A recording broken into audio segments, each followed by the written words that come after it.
Hello class, कैसे हैं आप सभी लोग। आशा करती हूँ कि आप सभी लोग बेहतर होंगे और मेरे वीडियोस को लगातार देख रहे होंगे।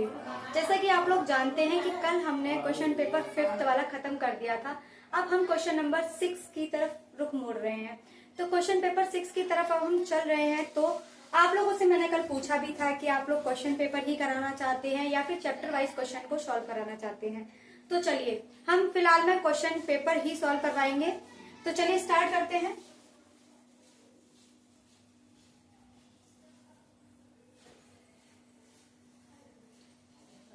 तो कौन सा क्वेश्चन पेपर है बेटा? Question paper 6।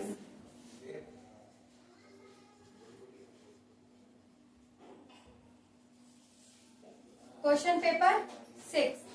तो चलिए बच्चों क्वेश्चन पेपर 6 से स्टार्ट करते हैं। सबसे पहले हम लोग एमसीक्यूज ही उठाते हैं। तो पहला एमसीक्यूज ये है, A 3,0 B 7,0 और C 8,4 वाले ट्राइंगल का एरिया बताइए। जैसा कि मैंने आप लोगों को एरिया की फॉर्मूला पहले भी करा रखा है, तो चलिए एरिया का फॉर्मूला अप्लाई करते हैं। तो फॉर्मूला क्या होता है बेटा आपका 1/2 x y minus y plus x y minus y plus x y minus Y.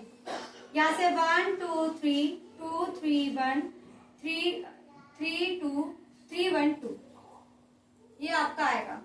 हमारे पास डिजिट्स दे रखे हैं, इसे हम x1 y1 x2 y2 x3 y3 ले लेंगे। इनको पुट कर दीजिए बच्चों। 1/2 x1 की वैल्यू 3, y2 की वैल्यू 0 माइनस y3 की value 4 plus x2 7 y3 4 y1 की वैल्यू 0 प्लस x3 8 y1 की वैल्यू 0 और y2 की वैल्यू है 0। अब बेटा इसे हम सॉल्व कर लेंगे। तो चलिए सॉल्व करते हैं। 1/2 माइनस के 12 प्लस के 28 ये पूरा 0 हो गया। बेटा जरा इसे घटा दीजिए। 8 में से 2 गया 0 1। इसमें हम डिवाइड लगाएंगे तो आपका आएगा 8, यानी कि हमारे पास जो ट्राइंगल का एरिया आ गया वो कितना है बेटा? आपका 8 है। तो इसका आंसर होगा सी। आई होप ये क्वेश्चन आप लोग को समझ में आ गया होगा। तो नेक्स्ट क्वेश्चन की तरफ बढ़ते हैं।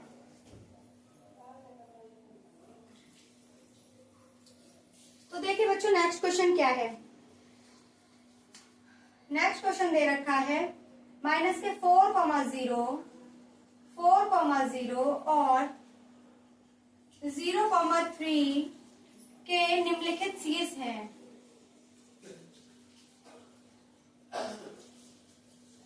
बेटा इसमें हमें क्या बताना है? इसमें हमें ये बताना है कि जो हमें ये निर्देशांक दे रखे हैं इनके द्वारा कौन सा ट्राइंगल बनेगा। तो चलिए इसको सॉल्व करते हैं। कैसे? मैंने आपको बताया है कि जब भी आपको निर्देशांक दे रखे होंगे तो ज्यामितीय निर्देशांक से बिलोंग करता है वो क्वेश्चन।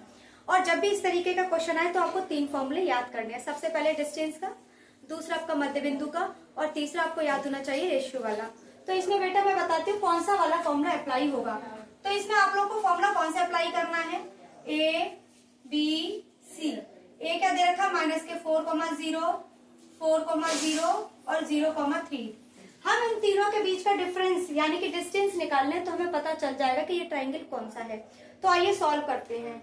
सबसे पहले ए बी के बीच का डिस्टेंस निकालेंगे। डिस्टेंस फॉर्मूला मैं बता चुकी हूँ, x2 माइनस x1 का whole square plus y2 minus y1 का होल स्क्वायर। चलिए बेटा ये x1 x2 y1 x2 y2 solve कीजिए। 4 प्लस 4 का whole square plus y2 0 minus 0 का होल स्क्वायर। बेटा कितना हो गया? 4 और 4 8 का होल स्क्वायर, स्क्वायर से स्क्वायर कैंसिल यानी कि 8। इनके बीच का डिस्टेंस हमारा कितना आ गया बेटा? 8। अब हम निकालेंगे किसका बेटा? ए भी निकल आया। अब हम निकालेंगे BC का।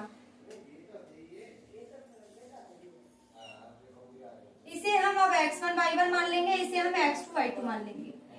तो x2 माइनस x1 का whole square plus y2 minus y1 का होल स्क्वायर। तो बच्चों x2 क्या दे रखा है? 0, x1 क्या दे रखा है? 4, y2 क्या दे रखा है 3 और 0 का होल स्क्वायर। चलिए इसे सॉल्व कर लेते हैं। 4 का स्क्वायर होता है 16, 3 का स्क्वायर होता है 9। बेटा कितने हो गई ये 25, और 25 कितने का स्क्वायर होता है 5 का। स्क्वायर से स्क्वायर रूट कैंसिल यानी कि 5। बेटा इसका डिस्टेंस कितना आ गया 5 आ गया। अब हमारे पास 2 के डिस्टेंस आ चुके हैं, थर्ड का डिस्टेंस और निकाल लेते हैं, उससे हमें पता चल जाएगा कि ये ट्राइंगल कौन सा है। अब क्या करेंगे बेटा, हम इसे x1 y1 और इसे x2 y2 मान लेंगे। अब हम निकालेंगे AC के बीच की दूरी। तो AC बराबर होगा x2 माइनस x1 का whole square plus y2 minus y1 का होल स्क्वायर। बेटा x2 क्या है हमारा माइनस के 4, x1 क्या है 0 प्लस y2 क्या है बेटा हमारा 0 और y1 क्या है 3। लगा दीजिए बेटा, 4 का स्क्वायर 16, 3 का स्क्वायर 9। बेटा कितना हो गया 25, निकल के क्या आएगा 5, यानी कि ये भी कितना आ गया 5। बेटा हमारी 2 साइड जो है वो सेम आ रही हैं। तो जैसा कि आप लोग जानते हैं कि जब 2 साइड यानी कि 2 भुजाएं बराबर हो तो उसे हम समद्विबाहु त्रिभुज कहते हैं। तो ये ट्राइंगल कौन सा हुआ, अतः सिद्ध होता है त्रिभुज समद्विबाहु होगा।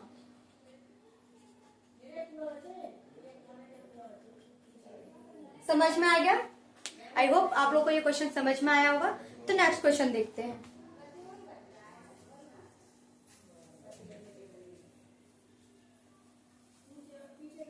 निकलना है? हाँ तो बच्चों क्वेश्चन दे रखा है sin 75 बट्टे cos 15। मैं इस तरीके का क्वेश्चन आप लोगों को पहले भी करा चुकी हूँ, तो कर लीजिए वीडियो को पॉज और हो जाइए शुरू। तो देखिए sin 75 को मैं क्या लिख सकती हूँ बेटा, sin 75 को मैं 90 माइनस 15 लिख दूं तो आप लोगों को कोई समस्या नहीं होनी चाहिए, क्योंकि 90 में से 15 घटाएंगे तो कितना आ जाएगा बेटा 75 आ जाएगा। अब जैसा कि आप लोगों को मैंने बताया था cos sin 90 माइनस थीटा ए पर आते हैं, ए पर आने वाले सारे प्लस होते हैं और अपने आप में चेंज हो जाते हैं। तो साइन किसके बराबर होता है बेटा cos के। तो ये हो जाएगा आपका cos 15 बट्टे cos 15, 15 से 15 कैंसिल, कितना आ गया आपका 1। तो इसका आंसर क्या होगा बेटा 1। आई होप आप लोगों को ये भी समझ में आ गया होगा। तो चलिए नेक्स्ट क्वेश्चन की तरफ बढ़ते हैं। एक एक नंबर के क्वेश्चन है बेटा, इतने ही छोटे आएंगे, इससे ज्यादा टफ की उम्मीद मत रखिए, इजी ही आता है उसमें। चलिए देखिए दूसरा क्वेश्चन क्या है। दूसरा क्वेश्चन दे रखा है, यदि सूर्य का उन्नयन कोण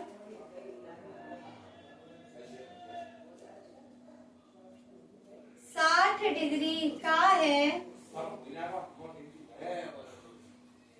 तो उस ऊर्ध्वाधर मीनार की ऊंचाई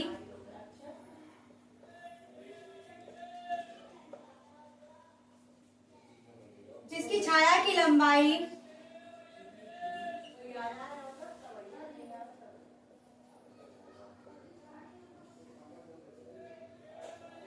30 मीटर है। तो चलिए बच्चों, आप लोगों को इस तरह के क्वेश्चन मैंने कई करा रखे हैं, तो वीडियो को कर लीजिए पॉज और क्वेश्चन को करना शुरू कीजिए, तब तक मैं अपने मार्कर में इंक डालूं।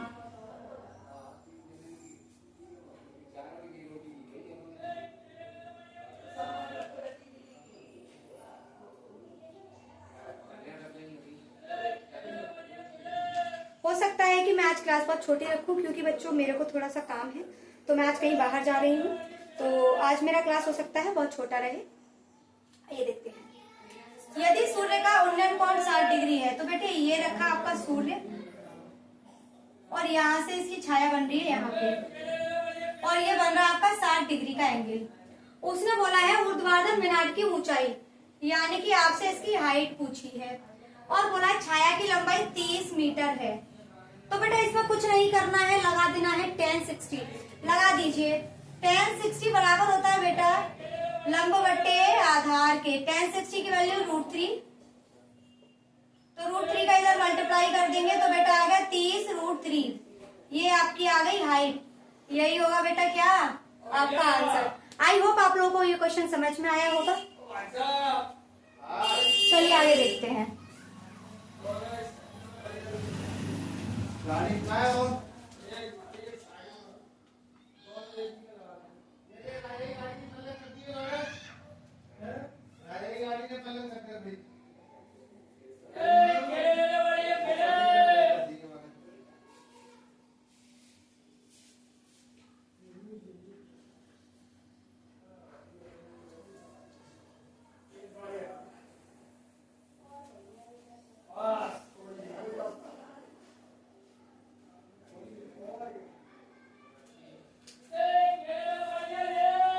सेंटीमीटर वर्ग वाले वृत्त के अंदर खींचे जा सकने वाले